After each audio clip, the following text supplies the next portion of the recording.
You want to know what they all had in common, though? The survivors and the late of Uptown Records, they were all writing tell-all books. Mm-hmm. This Diddy case is starting to look more like a family issue because it looks like Diddy found ways to insert his kids into almost every area of his illegal enterprise. We know this because Kimora Lee, aka Kim Porter's best friend, is now coming forward with the truth about how Diddy exploited Kim's kids after she passed away, especially the twins, Jesse and Delilah. He apparently did them so dirty that those poor girls are now traumatized, and it's going to take years and years of therapy for them to be able to live their lives normally again. But even if they can't speak up for themselves yet, their late mother's best friend Kimora is not going to allow Diddy to get away with what he did with those girls. Chile, Kimora is not holding back. Streets are saying if nothing else sends Diddy to prison, what Kimora is exposing will definitely get him locked up. But did Diddy really exploit his own daughters for personal gain? And what does Kimora really know about all this? Let's break it down. So it's no news now that Diddy might be spending all the time leading up to his trial in prison. At first, it looked like he was going to get bail and at least get to stay at home and sleep in his own bed. But the judge said psych and told him to go right back to his cell and get comfy there. According to the prosecution, Diddy is a flight risk, and he has more than enough money and resources to flee if he ever gets released. They also believe that Diddy was going around threatening witnesses and potential witnesses, and some of the witnesses were even scared of him. But Diddy and his lawyers were still holding out hope that they would be able to work something out with the court, so Diddy could go back home. That's when they made this crazy list of things that Diddy would do to be granted bail. Apart from 24-hour surveillance and restricted visitations, Diddy also offered a $50 million bond that will be co-signed by his mother, sister, the mother of his eldest daughter, and his 3 adult sons. The bond will also be secured by the equity in Mr. Combs' residence located at 2 West Star Island in Miami, Florida. The house is appraised at about $48 million, and Diddy paid off the rest of the mortgage, about $18 million, so that he could be able to use it to secure his release. In addition to that, the bond was also supposed to be secured by the equity of Mr. Combs' mother's home in Miami, Florida.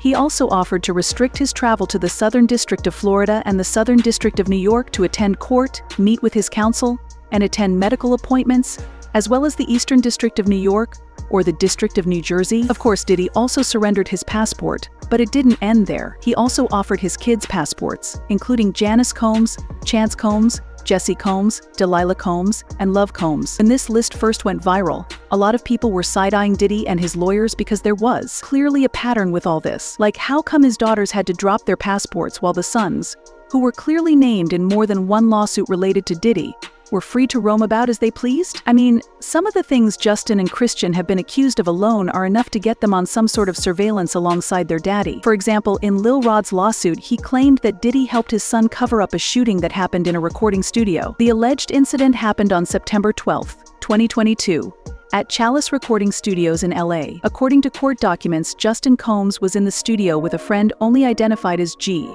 At some point, they were in the studio's bathroom and got into a heated argument that ended up with shots fired and G getting hit. According to the lawsuit, the injury was so serious that this G guy was at risk of losing a leg. However, when the police showed up, Diddy tried to hide everything and change the story. He allegedly gave Lil Rod strict instructions to inform the police that Combs had nothing to do with the shooting. He also forced Mr. Jones to lie to the police by telling them that G was shot standing outside the studio by a drive-by assailant. Oh, but it gets worse. The lawsuit outrightly listed Justin as a defendant in the lawsuit, accusing him of engaging in Diddy's RICO enterprise. Justin's supposed role in this enterprise was to solicit adult entertainers, underage girls, and ex-workers. He would also allegedly engage in freak-offs, the lawsuit then said, as evidenced by the hundreds of hours of video and audio recordings in the plaintiff's possession. Defendants Sean Combs, Justin Combs, Christina Coram, his assistants and staff all orchestrated, participated, managed, and executed the RICO enterprise by purchasing and distributing illegal substances, firearms, soliciting encounters with ex-workers and adult entertainers and minors, and by forcing artists, creatives, musicians, and producers to utilize their talents and labor to produce music and other tangible goods and services without compensation. So yeah, Justin definitely has a lot of explaining to do. And don't even get me started on Christian and the disturbing allegations against him. Christian was sued in a whole different lawsuit, accusing him of taking advantage. All the stewardess on his family yacht while they were on vacation. According to the lawsuit, the trip was supposed to be a wholesome family excursion, but it turned out to be a depraved, substance and alcohol-fueled nightmare. Grace O'Marquet, who was working as a stewardess on the yacht, said she was just going about her job until Christian came on board and latched onto her. Christian offered her a drink, which she believed was spiked like all the other drinks on the yacht, and she knew this because everywhere around her, there were women who passed out after drinking just a little bit. Grace claims Christian tried to force things with her on many occasions. One time, he allegedly forced her to drink tequila with him, and then became violent, grabbing her arm when she tried to leave. Then he started getting handsy with her, and tried to make her go down on him in the yacht cinema. She included pictures of her bruised body from the encounter in the lawsuit, and also added that Diddy paid the ship's captain to keep the whole thing hush-hush. Chilly, if you can bank on anything in this world, it's that Diddy will always use his money to help his kids cover up their crimes, the same way he does for himself. It's a family legacy at this point, at least as far as Diddy and his sons are concerned. See, that's why a lot of people were giving Diddy the side eye for offering up his daughters for bond while leaving his shady sons, who are all adults, by the way, to continue their shady ways. However, if you ask Kimora Lee, Kim Porter's best friend, this is perfectly on brand for Diddy because he has been exploiting his kids for a long time. Kimora has never liked Diddy, and she has kept her foot on his neck since Kim died because she believes he had to have something to do with it. She threw shade his way last year in a cryptic post where she said, "As you sow, so shall you reap." Now we know Kimora didn't like Diddy, but folks found the timing of that post interesting because it was around the time that Cassie filed her lawsuit against Diddy. Rumors started circulating that Kimora felt triggered by Cassie's lawsuit because the things Cassie described were almost exactly the same as what she saw Kim go through. It was also kind of similar to her own struggles when she was married to Russell Simmons. Kimora has opened up about Russell Simmons being abusive with her and her daughters, Aoki and Ming, and how she had to leave the marriage for her own safety. So when Cassie described feeling afraid for her life and her relationship with Diddy, it hit close to home. Why all already know the horrific details of Cassie's lawsuit, the violence, the freak-offs, the manipulation, the alcohol and substances she was made to consume, and the fear she lived with almost every day of her life for over a decade. But what's scary is that Kimora believes Kim went through the same things, if not worse, because Kim also had to bring up her kids while trying not to get unalived by their father. It was obvious that Kimora had questions about Kim's death from the beginning. Just 3 days after Kim passed away, Kimora made a statement where she said, "At your homegoing celebration today, it became all too real that you are not coming back. I cannot stop crying, but I will be strong for you. Gone way too soon. What the F? I am in shock. To my beautiful friend and sister, I love you." This is unbelievable. When I first heard the news, I was angry that someone would play such a stupid joke. They said you were in your room sleeping. Aoki and I rushed to your house to tell you to get up and come outside, but as soon as I arrived, I realized you would not come. Kimora continued, "Every room I walk into now, I think, okay, I will just go and get Kim, but I see that I cannot. This is all too close and too sad. Your light was a beaming beacon for so many. You are a whole mood. You are a girl's girl, which is why we've always stayed close, always." Now here comes that part that really got people talking. Kimora said, "We are so alike in so many ways. We shared clothes, food, attitudes, friends, enemies, the greatest happinesses and the worst sadnesses. We've been married, given birth, raised families, gotten divorced, experienced death, and everything in between together. You are a great mama. Between us, we have 8 kids who are all cousins. We are and will always be a family. I will look after yours, and you will look after and guide us all." On the surface, it pretty much just seems like a woman grieving the loss of her friend. But when you read between the lines, it suddenly takes a pretty dark turn. You know how Kimora said she couldn't believe it when she heard Kim had passed away? Well, she wasn't alone. Almost everyone in Kim's inner circle believed something wasn't adding up about Kim's passing because she did not appear to be that ill at all. The official autopsy report said Kim died from lobar pneumonia, but think about it, guys. How does a woman in Kim's position, and with all her resources, just up and die from pneumonia? It just doesn't make sense. Until today, no one can explain why Kim wasn't in the hospital if she was that sick in the first place. Well, except she wasn't that sick. According to Jaguar, that pneumonia angle doesn't add up at all, and it seems more like a carefully orchestrated plan to take Kim out and make it look like it was pneumonia. Kim died from pneumonia, but there's the first coroner's report that said that she died. It was ruled a homicide. They found toxins in her body to prove that she had been poisoned. You know, they have poisons that create heart attack and pneumonia-like symptoms. And Jaguar also implied that Kim might have been taken out because she was planning to expose Diddy in a tell-all book she was writing. You want to know what they all had in common, though?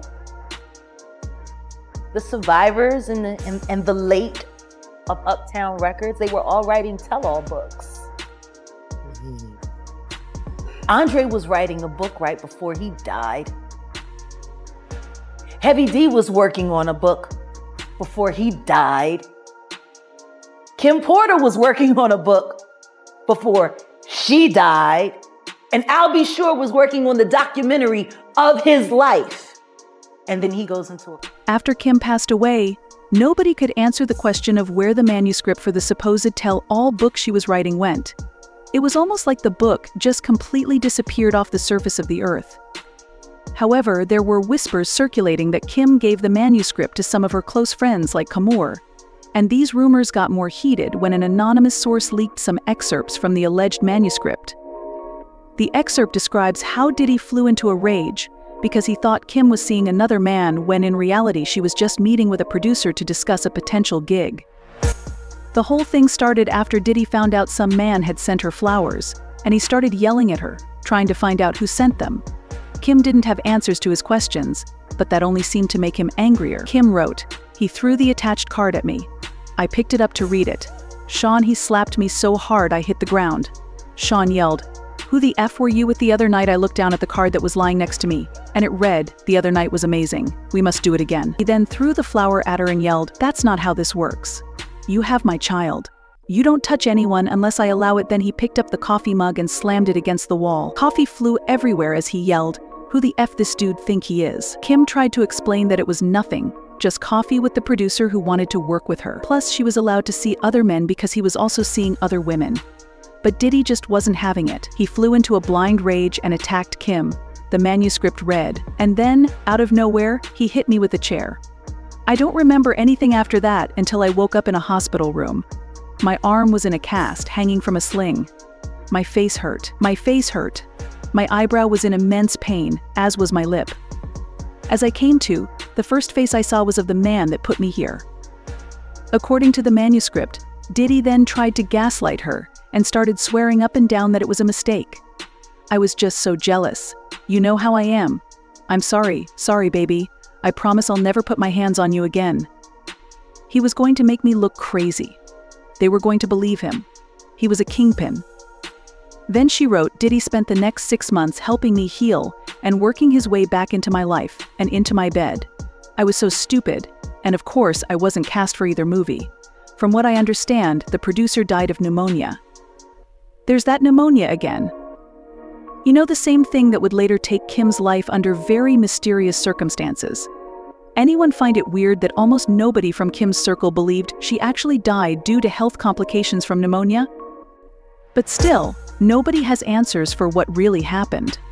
Well, Kimora thinks it's weird, and even though she was willing to let sleeping dogs rest as regards Kim's death, she draws the line at Diddy exploiting her kids, especially the twins, Jesse and Delilah. Those poor girls have had their whole lives turned upside down for things they know nothing about. I can't even imagine how difficult it must be for them, having to see their father's face plastered all over the internet as the poster child for everything that is wrong with Hollywood. On top of that, they also have to deal with all the fear and uncertainty from not knowing if their father is going to jail or if they're going to lose their homes and everything. But it gets worse. Word on the street is that the real reason why Diddy had to surrender his kids' passports is that he holds many of the assets from his alleged RICO enterprise in their names. So to get bail, he needed to convince the court that he wouldn't use any of these offshore accounts or assets in his kids' names to flee. But of course, the court didn't believe this. Another reason why Diddy wasn't granted bail was that the prosecutors believed Diddy could get violent with people around him, including the girls. But remember how Kimora promised to always take care of Kim's kids. Well, according to insiders, that's exactly what she has been doing, and she's not going to stop until Diddy pays for everything he has done. However, it's going to take a lot to heal those girls from their trauma. Like this person said, imagine daughters first losing their mom so young and then their pops under such circumstances. In their minds, it's beyond traumatizing. Prayers up for the kids. Then this person went off saying, seeing how he has basically trained his own children to literally follow in his horrible, illicit footsteps tells you all you need to know about what kind of a person he was as a parent. I'm sorry, no matter what this man did or didn't do. My heart goes out to those kids, and especially to the kids he had with Kim Porter. I'm sure that this is not the life she would have wanted for her kids. It also makes me wonder whether or not she saw some of the early warning signs of what he was trying to do with the kids in terms of trying to make them into little mini-mes that would emulate him. But why all? Let me know your thoughts in the comments below and check out this next video while you're still here.